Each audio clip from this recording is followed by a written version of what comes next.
Hey guys, Brandon here from Phatt Gaming with Zach and the third, probably most awesome beard here, Jason Vandenberghe. How's it going? It's good. It's great to be here. The beards are amazing. Yes. All three in one shot. It's pretty good. So, This is impressive. This is impressive, though. I mean, it really is. You guys. You have more wisdom. yeah. Magic. It'll come along. It'll come along. You mean it'll go great? You mean I'm old? No. Wise. Completely different. Okay. They're two different spectrums. So to start it off, You guys. I love you guys. we wanted to get a little bit weird. Just a little bit. I'm going to pass this to Zach.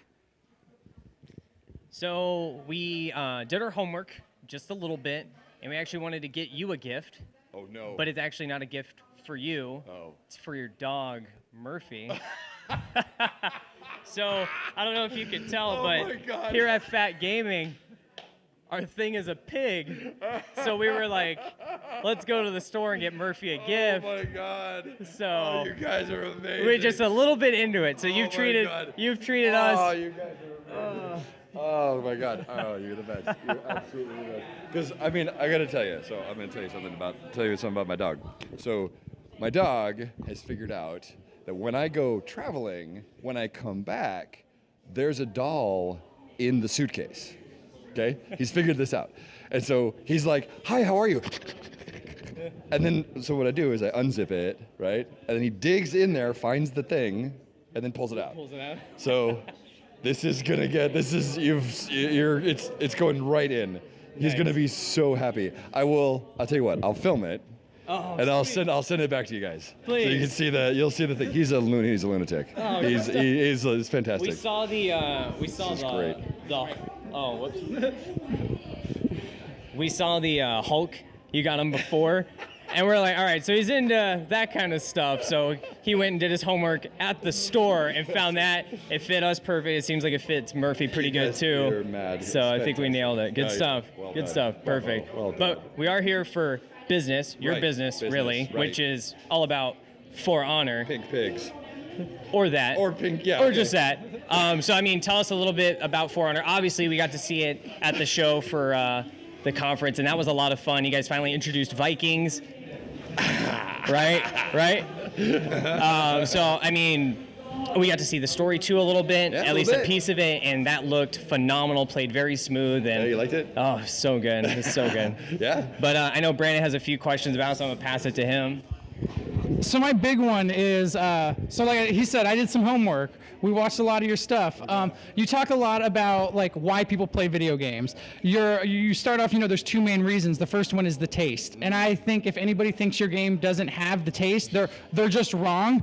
The game is different. It's new. It doesn't really fit into a genre. It's a new genre in its own. So we'll come up with some sort of name for it. We'll let everybody know. But then you also talk about the return. That investment that you get from it that keeps you coming back, keeps you there. Obviously, none of us have really gotten to play it for more than a few runs here or there. The alpha, they got to play it for a couple days. Can you give us a little bit about what's that return investment? Like what's going to keep you coming back day to day? Yeah, sure. So the first thing, of course, is that any game that involves skilled play, right? That kind of like we're getting good at something over time. When you put the controller down, right? What you're taking away from that is your own skill. You keep that, right? I can't take it away from you, right? You play a video game, right? Your skill is earned, right? You get it for yourself. So that's the first thing. You're gonna get better and better as you play, right? And your own satisfaction, right, of having beat those guys, right? The second thing I think what we're really doing this year and talking about the campaign, right, is the experience of creating memories of being in that place, right? When you go into this world and you're gonna join the Blackstone Legion, right? And you're gonna meet and learn more about Apollyon and what she's doing and the three factions and what this war is all about, right? Those memories, when you sit down and you put down the controller and you walk away, right, you're going to have the memories of having participated in that stuff, right? You're going to have done all that cool shit, right? You're going to be like, yeah, I did that thing and I fought that boss fight and I climbed that wall and, I did the Viking raid, right? That was me, right? I did that. And so those memories are really the return on that side. The other big one, of course, is that you keep, and I think one of the most important things you keep when you do anything in life is you keep your relationships, right? You keep your connection with other people, and then that's where our multiplayer game comes in, right? And also being able to play the campaign in co-op, right, with your friends, right, and have in split screen, be able to sit down and play the game with other people, because those experiences of sitting down, those shared experiences, those are a huge takeaway, right? Those are really the three main categories, right? Like what I did, how my skills, and then my relationships. That's really where human beings get a lot of their value, right? That sort of stuff. So I think we've got a lot to offer. We got a lot of cool stuff coming, right? And of course, you're also going to be able to do progression. You're going to get XP. And you're going to get gear. And you're going to get, you're going to roll along, right? And you guys are going to hear more about that, in the months to come as we start going into more detail. But and you have the various characters to unlock, right? All the stuff that you get. We got lots of stuff, right? You'll be able to go for. Love stuff. Everybody loves stuff. Everybody loves stuff. Exactly. It's all for stuff. Yeah. So that's some stuff. I mean, so we got to play the story here. So the multiplayer's been out for a bit. People got to play the alpha, but this is really the first chance of people getting to play the story. Kind of run through that. My first thought of it is, you were talking about being part of it, being part of the story. I was talking earlier about how the game really doesn't hold your hand. There's a lot of voiceovers as you're playing, and to me it felt like somebody was telling me a story, and it was like the vision I was picturing, but I was getting to play it. I was actually getting to have my hands on it. So exactly what you were talking about, you guys have captured that perfect, and I can't wait to play all the way through the story, see how it kind of all ties together, why these three factions are fighting each other, and then who's this mysterious antagonist who's tied it all together. Yeah, Zach, you got a couple questions. Ooh. Just a few things. So he's right? So when we got to play the story pieces, I did not once expect a narrative. Yeah. So you guys have a lot of attention to detail, actually bringing out a full campaign. A lot of people, when this game was introduced, I first off thought it was just going to be multiplayer. Yeah. 4v4. Dominating certain zones, just hacking and slashing through all this stuff. Yeah, that's cool. And then getting to get a narrative, and then attention to audio, like talking behind a helmet, and then having a narration behind it. It's truly remarkable. Was there anything that came into play for making something like that happen? What came about where you're like, I want to do something like this? Was there any inspiration behind it? Yeah. Well, we always wanted to bring you into this world, right? That was always the thing. But we knew we needed to nail the multiplayer first, right? We needed to get that rolling, because going from the multiplayer to the single player, well, it's a conversion and there's some work, right? But it's doable. Going the other way is a lot harder. We thought it would be a lot harder with this mechanic set for us to do that. So we started with the multiplayer, and it's really the core of the gameplay. But we always, this Night Viking Samurai question, right, has been at the beginning of this game. It's always been sitting there, right? And the question is always, even last year, even people were like, wow, why? What's that about, right? It didn't happen, right? It didn't. It's if you just do the mental exercise of trying to imagine the sight of a Viking coming over the hill in Japan, right? Yeah. Yeah, that didn't happen. No. Right? It's not a thing. It's not something that we think about. It's not even something that it seems surreal, right? But cool, right? We should do that, right? We should do that. And so, I always wanted to explore that world. We always wanted to bring you into that space and provide a cool answer for that, right? And I think that for me, it's got to be a war story, right? It's got to be a story about these factions and what they're doing. And to do that, you got to have a compelling villain, right? I wanted to put you inside those characters, right? You're playing the warden, right? In that first mission, you're playing as the warden, this sort of knight that is going to turn out to be pretty important for a lot of reasons. And then later, you're playing as the raider, right? This Viking who is also a big deal. But those are really kind of you, right? They don't even have names, right? It's you, right? It's they're kind of roles. And then we put our attention on the villain, right? I can say that these are the enemies and the characters around you, right? Because we really wanted to drop you straight into that world and give you a sense of purpose, right? And here it's about this faction, this sort of region being at war, and what that's all about. Where did that war come from, and where is it going to go, right? We're going to find out. So. The other thing with this too, right, is obviously this game is in existence. We know a little bit about it. We talked a little bit about multiplayer, what you showed us at the conference, which was beautiful.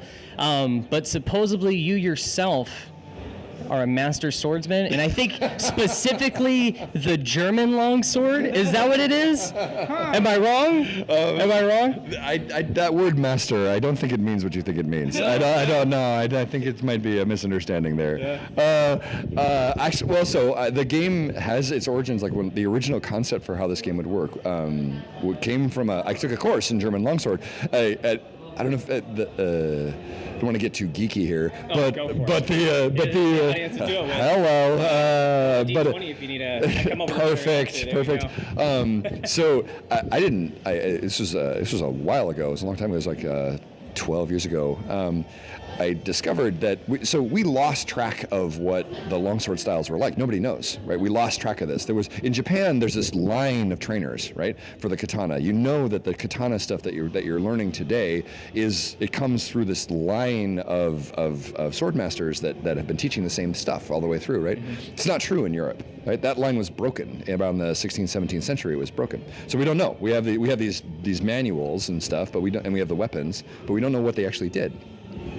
A couple of years ago, these amazing sword geeks got together with these academics who had all these training manuals, translated the shit out of them, and then tried to do all of the stuff. Or they just went out in a field and just started doing it, right? And they rediscovered, they cracked the code on this ancient longsword technique, and the short sword. They did Italian short sword as well, right? And so now you can go and you can learn this ancient longsword technique that we think is the stuff that knights usually really used to use, and it's cool. It's really cool. It's way more sophisticated than we thought it was, and it's equal to, right, in a lot of ways, the samurai techniques. It's an amazing thing. It's a group called HEMA, right, or ARMA is another name for them. It's this research group that figured all this stuff out. So that's the big geeky part. So I took a course. My wife got me, it was an anniversary present. She got us both an anniversary present and two wooden longswords to go and do this thing, and we did for a year. We went and did this course and learned this stuff. And I was like, it was so simple and it was so fun. And so I just went and I started thinking about what if we put this in a video game, right? What would that be like, right? What would that be like? And it turned into this control scheme, right? Now then I had to pitch the game, right? And so for 12 years I was like, hey, we should make this game. And the answer was always no. But then we pitched it to the right people at Ubisoft, and it worked out all right. It turned out good so far. So, and obviously this game is a big love for you, because apparently your wife got you the lessons, you're saying, right? So your wife got you the lessons, and then you love what you're doing, and then the release date is February 14th. So is that your doing with that? I would love that to be my idea. I mean, let's just call that fate. Let's call that fate. I think it's fantastic. I think it's Valentine's Day is the best time. It's a perfect time to play the game because we've got co-op, right? You can play it together. You split screen. Sit on this couch with your loved one, and you can fight with each other, or you can fight against each other as your relationship describes. It's fine. You can have either way, whichever you like. And then when I execute her, how do you think that's going to go? It entirely depends on how you're, whatever, different strokes, man. I think I'm going to die that day, probably. I'm going to get it. We're going to jump in. I don't recommend it then. It doesn't sound like a good plan. Well, I'm still picking it up anyways. But Brandon, any last minute things? Yeah, I just have one. So like he was saying earlier, there's so much attention to detail. When they're talking behind their masks, you hear it muffled. You guys did a ton of mocap, which you actually put into the battle system itself. And I kind of heard the way that was pitched to you. Somebody kind of came and was like, we have this new idea. Well, you were like, well, hey, we have this new genre of game. We have this new IP. Let's just make everything new. Then, like he said, it was this game that you've been trying to put out for 12 years. It was something that kind of came from your wife, buying you these lessons. How does it finally feel to have the game out, be able to talk about it, and then it being received so well? Everybody's in love with it. How does that feel? It's got. Let us know. It's honestly, it's madness. You got to keep in mind, it's impossible to conceive of a game in this much detail, right? Like, it's my concept was let's fight each other with swords, right? And here's a controller scheme to do it, right? Like, it's, you know, I was really trying to just make that happen. The rest, I mean, we really worked on it as a team, and the team brought so much. Like, my original ideas were fatally flawed in a lot of ways, and we fixed all of that, right? There was a period of time where there was a moment in the project, it was a couple of years ago, where I started to walk across the floor, and I would see, from a distance, I would see people locking on and testing the game, and I would see them like they're fighting with each other, and it was the strangest feeling because I was like, from a distance, I was like, that's what I've been seeing in my head. Like, that's the thing, and it would be on 30 monitors right across the thing, and that's a weird feeling. It's weird, right, to be like, yeah, that's what I've been seeing for a decade, is that thing, and it works, and people are having fun with it, right?